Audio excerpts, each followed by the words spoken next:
know how you're a rehome, and when you arrived, you needed some rehabilitation. But nothing compared to the street dogs in Thailand. And that's why I'm heading off now to the news building at London Bridge, meeting Mike and recording a podcast with Niall Harbison, who's been championing street dogs out in Thailand. I'm Webb. Welcome to A Dog's Life.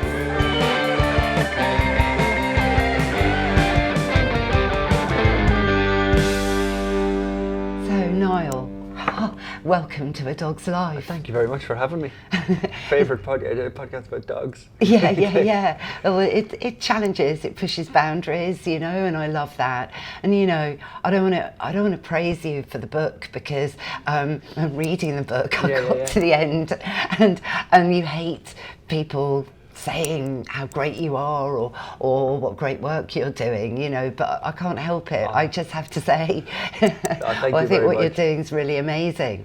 Thank you very much. I love just helping the dogs. I'm quite introverted in that sense. I hate getting praised, but I love the journey that I've been on. So thanks very much for that. Yeah, and it is all about recognising, isn't it? I think that. As my dad used to say to me, you never feel alone with a dog by your side, but you can feel really lonely in a room full of people. Wow, that's he had great wisdom, didn't he? Is that his own saying, yeah? Yeah. He should have that on a t-shirt or something. That's I know. Really well, he good. worked for the RSPCA, when I was growing up, so that's, I learned a lot about animal cruelty and neglect from a very early age, which is why, the book really resonates with me because, a lot of it is just circumstance, isn't it, out there for the dogs, Yeah, I mean, look, they have a really tough life. I used to live in Ireland and England, and in fairness, our pets are pretty small, are spoilt here. There is definitely cruelty with the RSPCA, would see that and stuff, but I think 99% of pets are spoilt in this part of the world compared to what I see on a daily basis. They have a pretty tough, horrific life, and they're the same dogs, once you take a street dog in and help it, they show the same characteristics as a pet, so it's a tough life for them, yeah. Really is. No, I know, but explain, you were on a bit of a whirlwind, that media life frenzy, which I can relate to a degree, a lot of anxiety. You built a couple of businesses up, you're flying high, but, you got to Thailand and met a dog really called Lucky. Maybe it was you that was lucky in meeting Lucky. Well, I think that's the thing with a lot of dogs. You often hear people say, a dog saved me, or, a cat or a certain pet saved them as much as you saved them, and it's completely true for me. I had my own businesses and I sold those and I sort of retired to Thailand to take it easy. But then I was also an alcoholic and suffered from depression, so I ended up in hospital.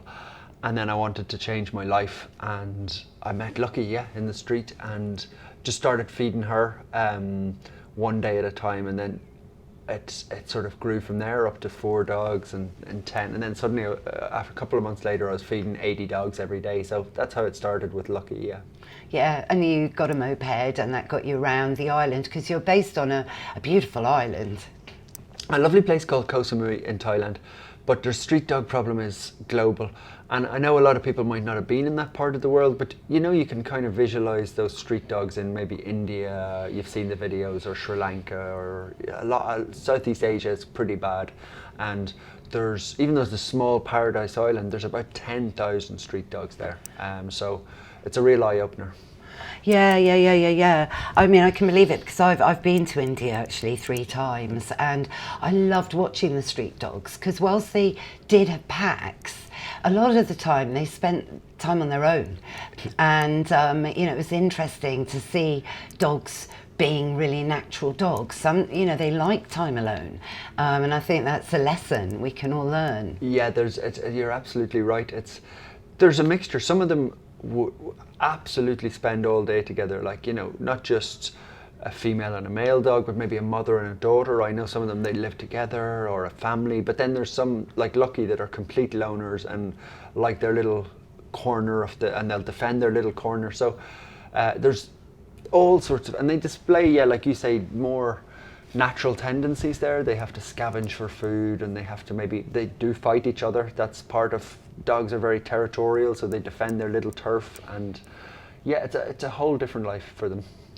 But out there, you've seemed really lucky in that you found a network of like-minded people that, you know, quite naturally, it seems to me from reading the book, that, you know, you've bumped into people like your friend Rod. Yeah, well, absolutely. The good thing is there's an awful lot of kind people out there to animals. You know, for all the cruelty that there is in the world, I think there's at least as many people being kind, if not more. So there was a few people out there already doing it, and I've just been lucky to sort of meet them and help bring them on the journey with me. And some of them there's a lot of, for example, older women, and I have a couple of older men, maybe in their 60s, 70s, who have retired, and this is maybe their dream, but they're maybe not very good at social media, or well, they're definitely not good at social media or raising money and stuff. So I can kind of help them a little bit, which is nice. Yeah, because that's the interesting thing. So you left your media world, and it's helped you though, hasn't it? Because social media was your big thing with your agencies.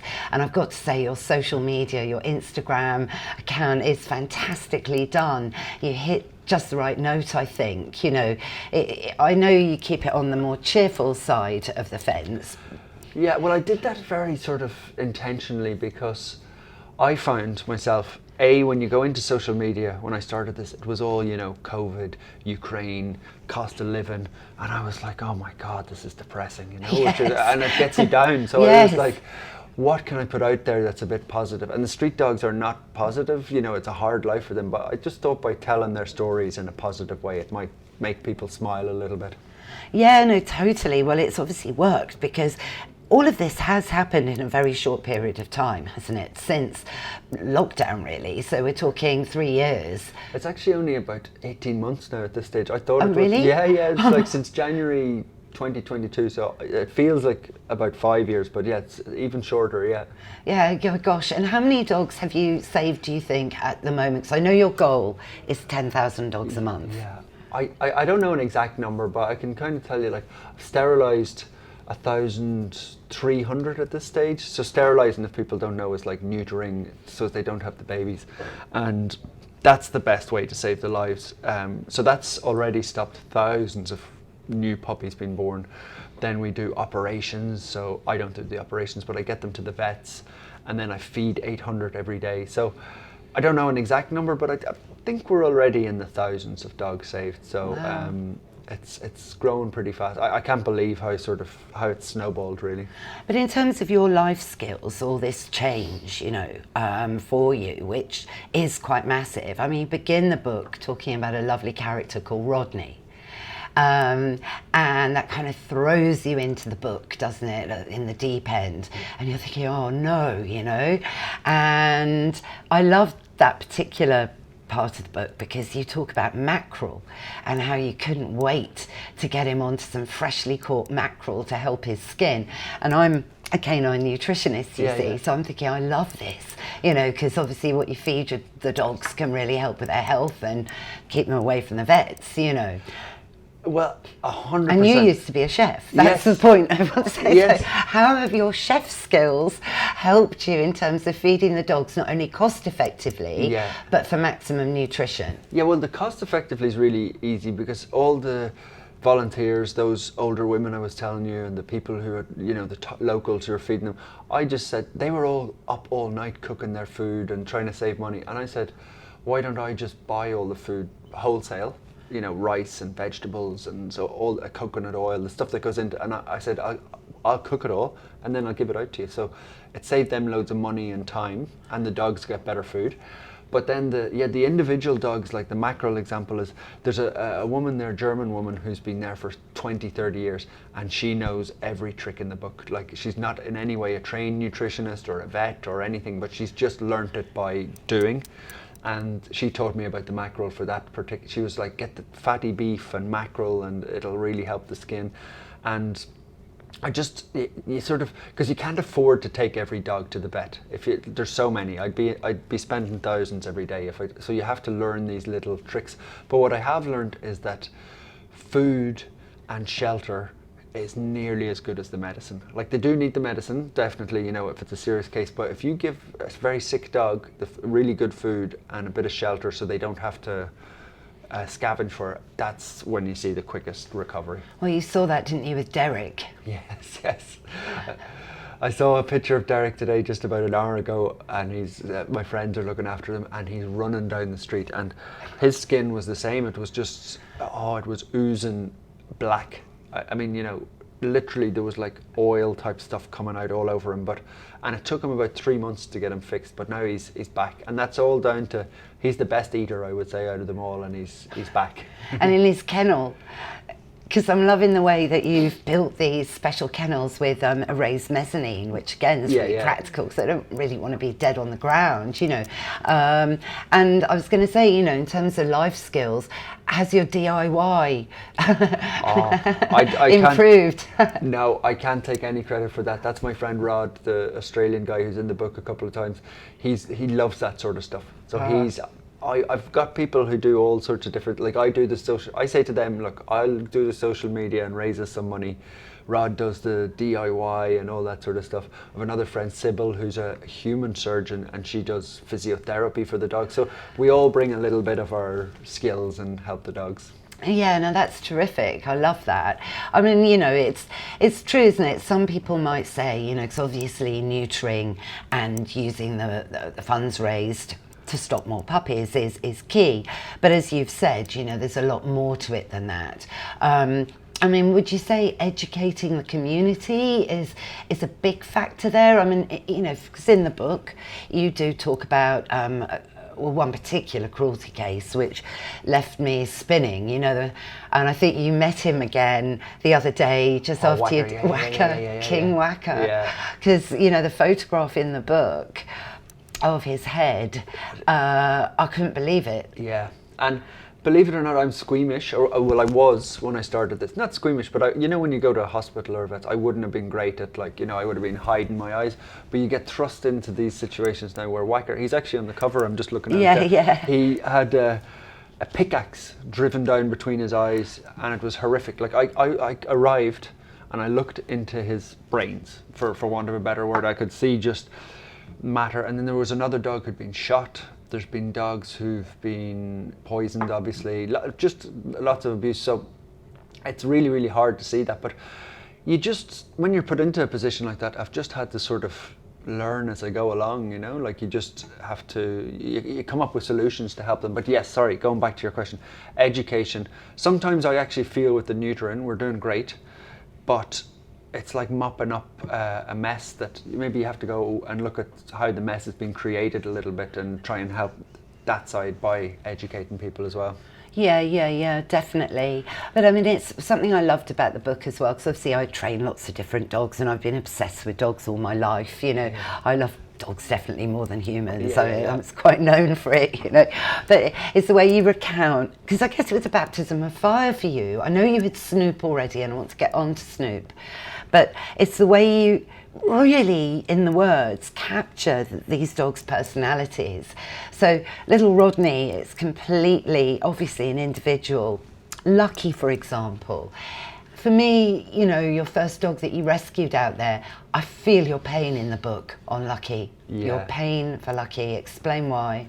Oh, well, I saved her and, sorry, I didn't save her. I found her and fed her every day and got her to the vets. She was managing on her own, but I was able to get her like to the vets for worms and, you know, flea treatment and a few things like that. But she lived in a very lonely place, but she was totally happy there. And then another dog called Chopper came and lived with her. But then one day she just went missing. So it'd been 6 months.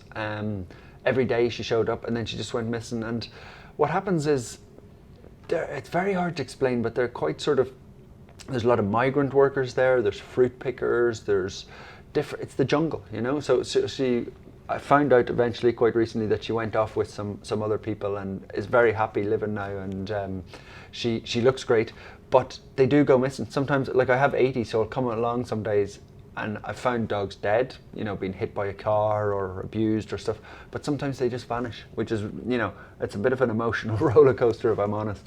Yeah, no, totally. I don't know how actually keep going, because the chapter about Dear Marlon Brando, again, the names you find for all these dogs. I mean, there's Ryan Gosling's in the book. There's Marlon Brando. You've got Beyonce. Yeah.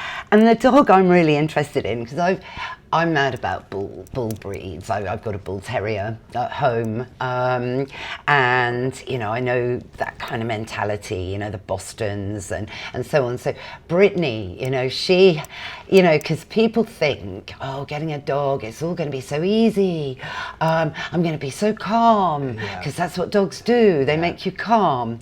And what I love about your explanation about Brittany is that you're honest. Explain. I'll tell you, it was the hardest rescue of my life, because it was very early days and I didn't massively know what I was doing still, but a fellow volunteer, Terry, a lovely woman, called me and she said, look, there's a dog that's just shown up and she's bitten me. And I said, okay, I'll go and have a look. And I got up there and it was a little sort of bull terrier type dog, and she had a big padlock around her neck, and she had 5 or 6, I think it was 5 puppies with her. And they were all covered in like ticks and fleas, and they'd like hundreds of ticks in their ears. She was aggressive, so she launched herself at me with like teeth. All I could see was teeth. So I had to back off, and I had to come back with a big stick, actually, not to hit her obviously, but to sort of threaten her, to just, calm her down. And I was able to feed the puppies, and a friend came along, and eventually we sort of got the puppies treated. And it took us, I think, about 10 days to catch her. And we got her to the vets, and she was so aggressive. But once we got the padlock off, I needed a big pair of like bolt cutters, cut that off. I got the puppies rehomed, so all 5 to really nice homes, so that was good. But then I was stuck with Brittany, who was, she was okay only with me for some reason. Once I caught her and she saw the puppy, she switch flicked, and she was like, okay, this guy must be here, he's my person now. So she stopped trying to bite me, which was good, but she was still, she'd launch herself at anybody else, like from a distance, to just bite them. So God knows what she'd gone through. We think it was probably fighting. She might have been used as a like bait dog, because we think. So yeah, it took about a year to rehabilitate her. I actually called her Britney Spears, because I don't know if any listeners remember, but Brittany had a bit of a meltdown when she was about 10 years ago, and humans were quite bad to her. So that's why I called her Britney Spears. And but she was so difficult to, and I don't mind saying this one bit at all. Exactly like you said, you get a dog and you think it's easy. I had days where, like, I was screaming at her in the middle of the jungle, like she'd keep letting herself down. I'd train her a little bit and she'd be doing well and she'd be coming along, and then she'd maybe launch like at a chicken or a moped or something, and it was so frustrating and so hard, because I was busy with everything else, and she was really hard. But I've got her to a brilliant place now, but probably like raising a hard child or something, it was so testing. And their energy, Prue doesn't launch herself or bite anyone, but her energy is kind of, she's touch sensitive and noise sensitive, and so she's got to be busy the whole time. And when you think, no, look, I've just got to record a podcast now, Prue, for 20 minutes. Yeah. She's better now, she's 8, things have got better, but she'd be like, I can't sit still for 20 minutes. Exactly. And that when you're a bit stressed out or on a deadline. Well, it feeds through to you then as well, you probably get stressed out, or, and I think there's no harm in saying that, because people maybe get dogs and they think that it's just a walk in the park, and it can be far from that sometimes. Especially Brittany was just like, you got to remember the damage that she's had in her early life. Sure, so. I know, absolutely, and it, what comes through as well in the book is that how you can rehabilitate these dogs, and how they're dogs are pre-programmed, I think. We've evolved epigenetically with them, for over 30,000 years.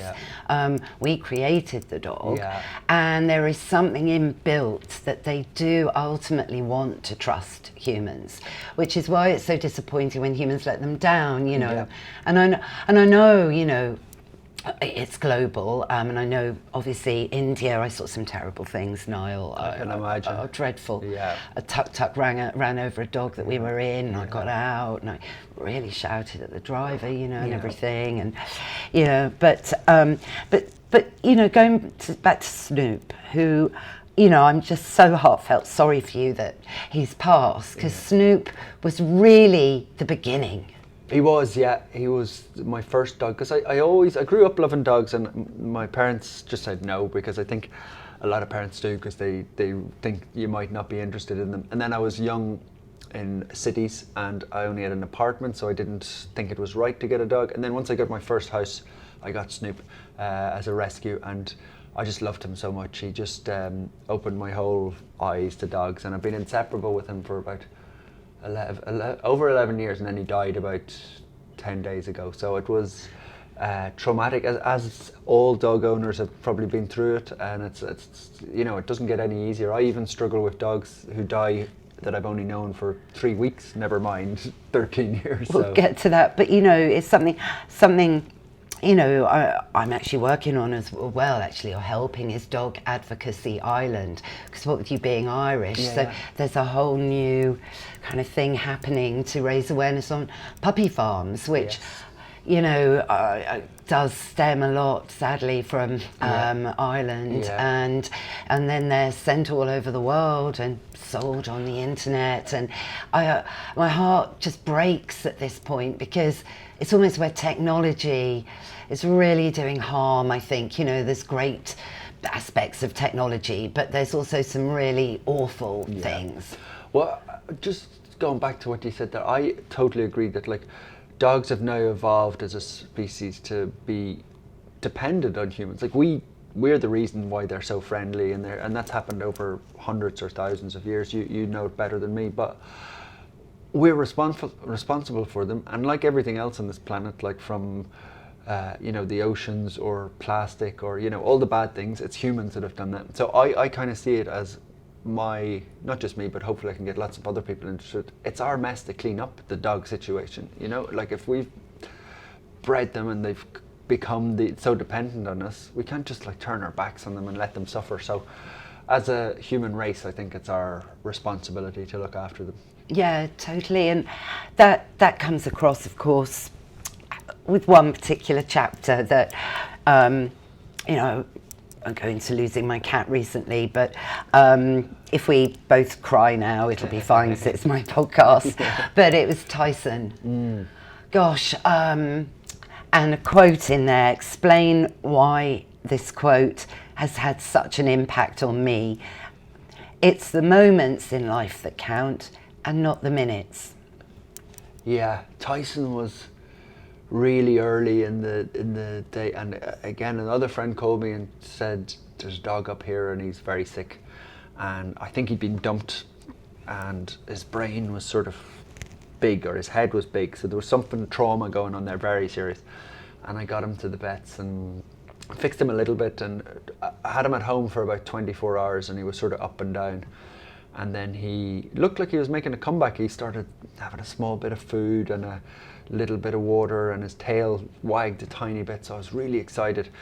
And then he died. It's sort of about 3 in the morning, I woke up, or 4, and he started showing, he was just acting weird. And I now would know the signs, but then I didn't. He was just rubbing against walls and acting strange. So he was in the process of dying. So he died with me that morning. I realised at about 6 a.m. the vets weren't going to be open in time. I knew he was going, so I just sat there and held his paw, and he died. It took about an hour for him to die. I didn't have the option of putting him to sleep or even getting pain medicine or anything, so I was just sitting with him as he died, and it really gave me a lot of time to think. And I talked to him as he was dying. I was talking away to him. I was like, look, maybe, I don't know if this helps, but maybe a voice will be nice for him. And then I told him I'd do good things in his name. And so he had a really early impression on me, left an impression that he was just this dog dumped out in the street, left to die. But at least he had a good send-off, you know. So I still go and talk to him. He's still buried in my garden. So. And that's what I love. It's this detail, I think, that, I mean, I love your Instagram, as I said, but would you agree that in the book you've gone into more depth? Yeah, I think people were always asking me that because I'm actually quite introverted, believe it or not. I love being on my own on the bike, driving around, feeding food. If I could just do anything, that would be it all day. I wouldn't do anything else.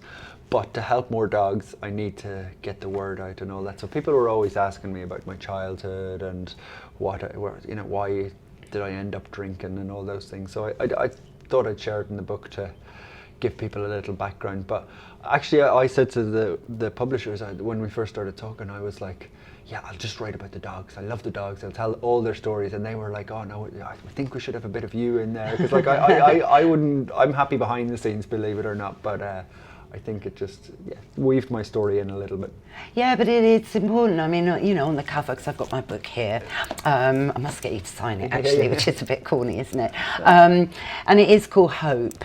And I think, you know, this is what the book is all about. I mean, there is a dog called Hope. I mean, I feel like I've learned about so many dogs in reading this. And you know, that's Hope.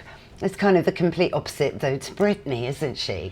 You know, I mean, in a way, from a dog behaviour point of view, you must have had a baptism of fire in seeing so many different personalities. Some dogs perhaps pretty much the same, but then others that would be a little bit more, you know, shy to come forward. Others that would be like, right, I'm first, get out the way, you know. And just by observing dogs, you see, I think that's how you learn about dog behaviour. I think, oh, that dog's done that, and oh, that's now happened. You know. You learn things like, I guess it's like, you know, it's like an office or something. There'll always be the loud one shouting over in the corner. There'll be the two people who are quiet, just looking at their computer. You know, the dogs are just the same. They all have their little personalities. The one that I always say is Derek. I was like, I just wish they were all like Derek, because he's got his little kennel, a suite we call it. He wakes up in the morning and he stands out as proud as can be, and like he just waits for his breakfast. Then he'll sort of walk himself. He just goes off, and then he comes back for a little nap. And he never troubles anybody. He's just his own little man, and he's lovely. But then there's some of the rest of them are lunatics, for want of a better word. You know, they're just energy to burn. And then there's the goofy ones, and then there's some that might have behavioural issues. But yeah, it's a crash course I had in behaviour, and I wish I'd sort of studied it, or I wish I had some more tricks that you probably know that I've just had to learn by doing it as I go along. Yeah, but I think that's a great way to learn, to be honest. I think, you know, I mean, you can learn it all from a book, but then it's putting that book into reality, and that sometimes doesn't work. So, well, the book says they should have stopped barking by now, you know, and then what do you do? So that's where experience comes in, you see. It is, and it's like a funny one is Hope. I had to learn the hard way that it was patience. It was, you know, like there was nothing you could do for that dog apart from let her to decompress, and she's the best dog ever now. But those first few months, I had to carry her out to the toilet, you know, like, and set her on the ground and just wait for her to go to the toilet, because she didn't want to leave her little space. And Sophie from Romania, who I'm sure you know, I messaged Rory a couple of times in the early days, and I was like, just be patient, trust, I've seen this before, it's coming, you know, you'll get to a good place. But when you're in the middle of it, it's hard, you know, when you're... And Rory had all the expectations, having lost his last dog, so he wanted to get out onto Hampstead Heath and so on. And, you know, it's disappointing, I think, for people as to how to deal with it. But with Hope, who's the name of the book, really, you did so the right thing. She's been so abused, hasn't she? So another abuse case, really. And she was shot with a nail gun, which... I couldn't understand it. Like Valeria, who helps me, called in a panic. She's Ukrainian and she knows dogs, so when she called me in a panic, I knew it was serious. She was like, "You need to get here now." And I drove up there, and there was like a nail straight into her like shoulder, arm, whatever part that is of the dog, and it wouldn't even move an inch. Like, so the two, Valeria and another German woman, had to like hold the dog, and I had to get a pair of pliers and like pull the nail out. Gosh. And then a couple of days. Was it in the bone? Yeah, straight clean into the bone. And then we kind of talked after it. We're like, oh, could it be we were trying to figure it out. We're like, maybe it was an accident, maybe, you know. We didn't know. And then about a day or two later, she was slashed with a big machete down it. So then we were like, okay, this is no accident. Somebody's... And worse is like, I don't think they were trying to kill her. I think they were trying to like torture her or, you know, cause her injuries that wouldn't kill her. So that's when we got her straight out of there and up to the land. But she after what she went through, it did take 2 to 3 months, but now you see her, like she was on TV the other day, yes. and she's like star of the show, but she had a really tough 2 or 3 months after it. She was mentally scarred, but she's come around brilliantly. Oh, it's so good, isn't it? I mean, going back to that moment that you've captured, you know, it was a surprise, wasn't it, at the ITV studios, that the dogs that you've, you know, shipped over, as it were, to here, to loving homes, had all come to give you this surprise welcome. It was insane. And I thought about how you would have been feeling at that, you know. Did you have any idea? No, I mean, my plan was, there'd been sort of messages, I'm so busy, and there'd been messages that like, oh, we'll meet up and stuff like that. And they're in Scotland and Wales and Manchester and Hope's in London. And I knew I'd be meeting them on this trip, but then I was doing all media stuff and I kind of lost track of it and it went quiet. And only now, looking back, I could see they were all planning it in the background, but I lost focus on, you know, lining up interviews and different things. And then I was like, oh, it'll be later in the week. And then I saw Hope coming out of the studio. I just started crying immediately because I was like, here's this little dog that was in the jungle. And now she's walking into a studio full of like lights and people and, you know, not a care in the world. So that was very emotional because I see everything through my phone. You know, I'm in the middle of the Thai jungle and you'll see people say stuff like, oh, you're doing amazing and you're so good, but it's on a phone, it doesn't seem real. But then when you come here and people tell you in person and you see the dogs living in their new homes, it really hits home. It's been like a tonic to see that. I bet. Well, I saw Wacker greet you. I can't say this too much, but he is definitely my favourite, or, you know, you can't have an overall favourite, but he's very near the top of favourites. Yeah, I loved him. So who are you living with at the moment because now, sadly, obviously Snoop. So I feel it's going to be hard for you to go back after all this hype and excitement and media roller coaster. You know, and that's the problem, isn't it? I mean, grief is the price that you pay. It's funny because Tina died and there was a massive, she was another dog who's very special. An amazing dog that you rescued from up in the hills, wasn't it? And she'd been chained up. And then she'd had puppies and everything, but she caught the public imagination. People loved her, as I did. And she died about 12 days ago, I think. And I was crying and I was upset and everything and terrible. But everybody was very supportive. And then about 5 days later, Snoop died.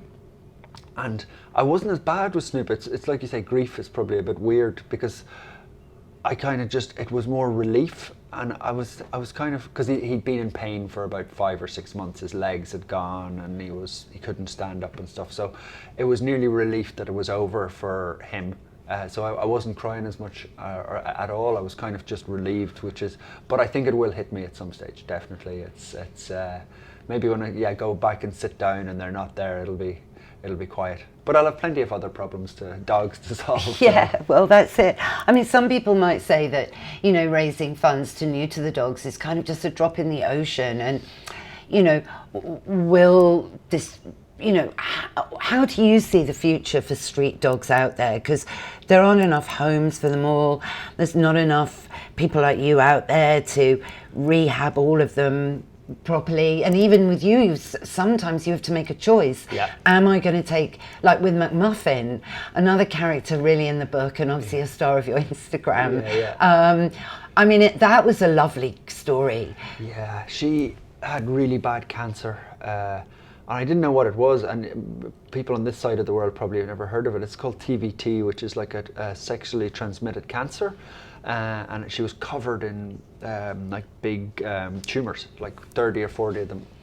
And we talked about putting her down because her blood results, she was like close to death. But one of the decisions was like, it was, the initial vet bill I think was about $2,000 or something, but it ended up being $5,000 to treat her over a course of her life, which is crazy amount of money if you consider what you could do with that for other dogs. So luckily with her, when I shared photos, people a lot of actually sort of cancer patients and cancer survivors and stuff were like, oh, can I cover the part of the bill, etc. So she was very lucky. But then in other cases you have to say like, well, $5,000 is a lot. That can neuter 100 dogs. So do you save the one dog or do you help the 100 dogs? And those are the decisions that I still struggle with. But I can imagine that. That must be, because it was a lovely Thai man that reached out to you with McMuffin, and he was unable to help her, and obviously felt so guilty. I was really crying for that man in the book, because he called you, you needed a translator, and it's like, because you are the dog fixer on the island. He nearly, I only found out afterwards, this is really bad. I thought he was a little bit drunk or something. I thought he was, because he just wasn't quite all there. And I found out afterwards he's a little bit mentally disabled, and he was living with a family there. But somebody, with McMuffin, somebody had just tossed her out in the street because she was so sick, and he'd found her. And he was, as I said, just not fully there himself, and he only had a tiny bit of money. So he was trying to treat the dog as best he could. With nothing, no knowledge, no money, nothing, and he just saw me and sort of beckoned me over. So it was, after a few months later, I brought McMuffin back to show him, and he was crying and everything. So it's, the locals have very little money and very little knowledge, so, but he was coming from a great place. Oh yeah, no, McMuffin, again, a staggeringly brilliant name, because she was wearing red and yellow bandages. People always ask about the names, and the reason it is because I'm always on my moped driving around to the next, or sitting in a lot of vet surgeries just waiting for, results or whatever, and so I have a lot of time to think up creative names. So yeah, but you stood up to the vet with McMuffin and with Derek. All the vets had given up and saying, look, it'll be much kinder. Yeah. It's a tough one, yeah, because I mean, sometimes they maybe are right, and they maybe didn't know that I would be able to find money or not just money, but somewhere for them to stay and rehab them. That's Derek took 4 or 5 months to rehab, so the vets are probably thinking more pragmatically. This is a street dog, you're not going to save it, best to put it down, whereas you've got to. And that there have been a few occasions where I've agreed with that, like I've seen some cases where there is no coming back, and you've a lot of life or death decisions, but and I hope you get that. You just have to make them from the right place, I think. Yeah, and that's your instinct and everything that kicks in. But you've got a bit of a place now for the rehab. I mean, Derek moved into his suite, his Taj Mahal, as you call it.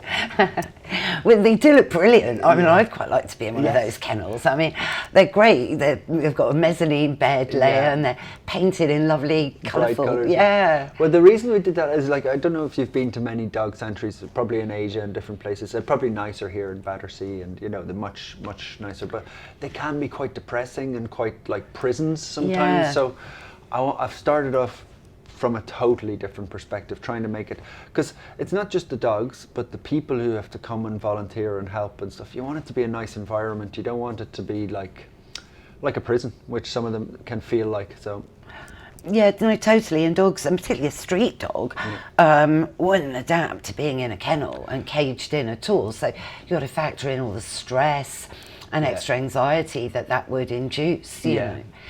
But where are you at then with the organisation? Because it's only 18 months, but the book even makes it seem, I thought it was 3 years, to be honest.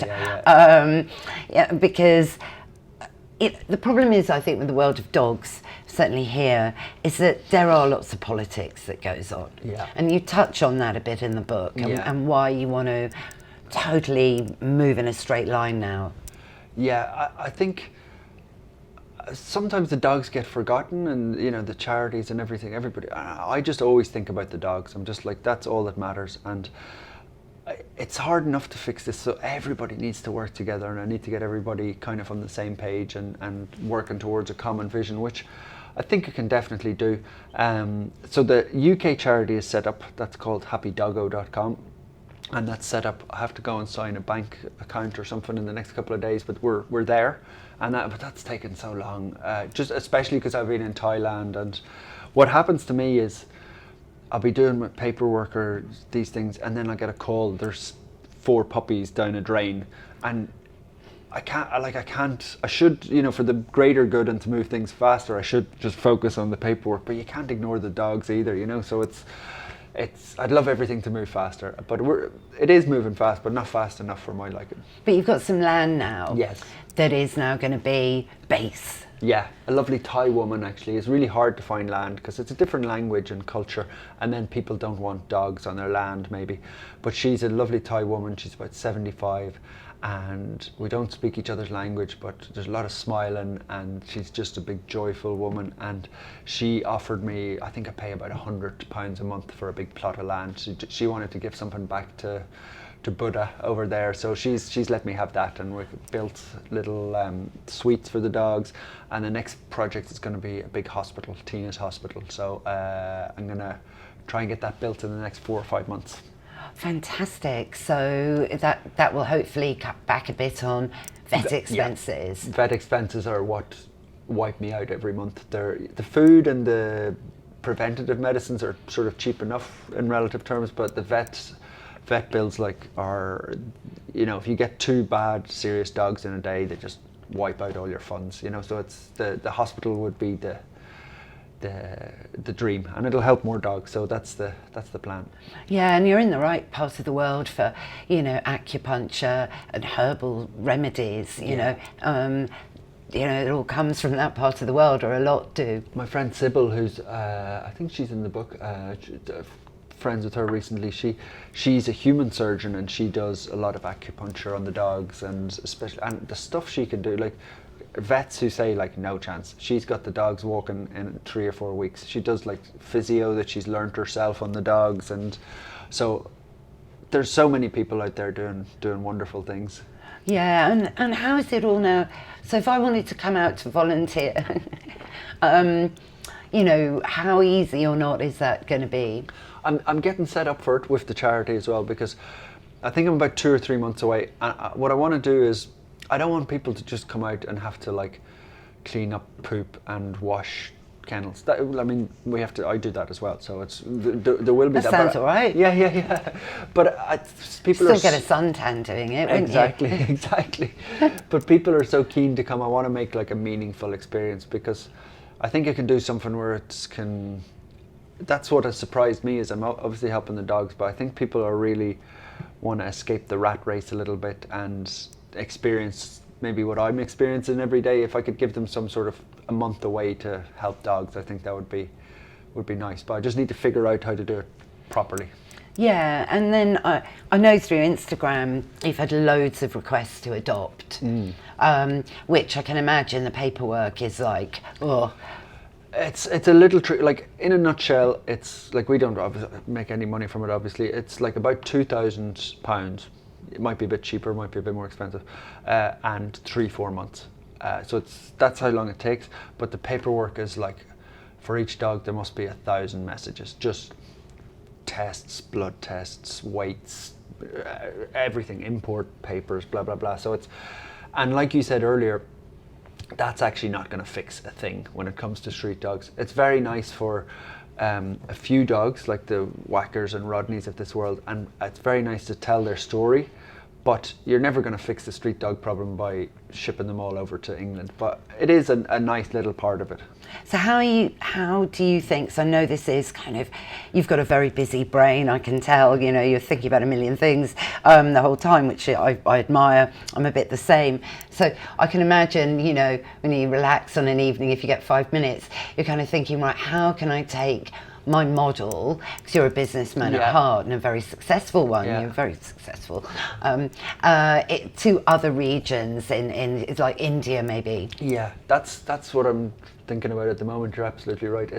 I think the telling the story of the dogs is very good, and then if you can use that to raise money to sterilise lots of dogs. So the UK charity that I have will be a fundraising charity to give people grants to sterilise dogs. So that's part of the plan, is to roll it out across Asia as quickly as possible. But the problem is people don't get very excited about sterilising, rightly so. You know, it's not, you're not logging on to Instagram to look at dogs being sterilised. You might be interested in it, you know, because you're passionate about dogs. The average person doesn't really care about sterilising, unfortunately. So they like the McMuffins and the Derricks so it's kind of using the storytelling to help do the boring parts that are really important. Yeah. And do you see a safe future for street dogs, you know, combined with, you know, education? Or because it really hurt me about Marlon Brando. Yeah. And I just want to say total respect to you, Neil. I know you hate that, but I'm going to say, with the way that, because you got the call from Rod. Yeah. And that Marlon Brando had been hit by a car. Yeah. And you know, you didn't have to do this because you're busy and you got but you found him, and you know, you buried him very kindly and made him a really lovely grave, which I believe you visit regularly, and put flowers there.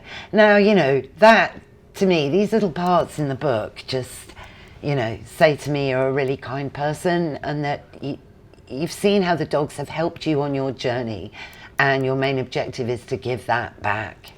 Yeah, I mean, the burying them is like, it was one last week. It was actually Tina died, and then Snoop died, and then another dog. She'd only come in for one day, and we knew she'd very, very low chances anyway. But she died then, and then it was sort of my third grave that I was digging, and I was like, God. There was a part of me going like, is this a good use of your time? But then I was like, of course it is. Like, it's the dog didn't have much of a life. It's a little bit of dignity. She got flowers. It was just me on my own. It was hot, hard work, but I felt really good after it. And I was just like, you know, at least the dog wasn't alone and had a little bit of dignity leaving, which most of them don't. So I think it's about, kindness. And I don't know enough about dogs, but with Tyson as well, there's a moment when I've seen a lot of them die now, and I can see it in their eyes. They get a little bit scared just before they die, because their body is obviously doing crazy stuff, about to die, and they're like, they get scared. I've seen it in their eyes. So like, I think they're happy that you're there with them. So that it's sort of, it makes you feel, at least then when I go home and sleep that night, I'm like, okay, it wasn't a great day and I lost a dog, but you did the right thing. Yeah. And do you think still the future will be brighter for street dogs? Oh, 100%. I mean, I can't do it quick enough is the problem, because me and you're talking here now, but there's dogs being run over, there's dogs being shot. I feel so bad talking to you on the podcast now. No, I'm not saying it like that. This is great because it's raising awareness, but the suffering is real, and it's right now, and it needs to be fixed quickly. So that's my main concern. It's like, there's 500 million street dogs in the world. I want to get it down to 250 million in the next 10, 20 years. So I'll get it done. I think you will, Niall. Well, all the links are going to be in the show notes, and just thank you so much for your time today. Thank you, and thanks for spreading the word about dogs in general. Woof woof.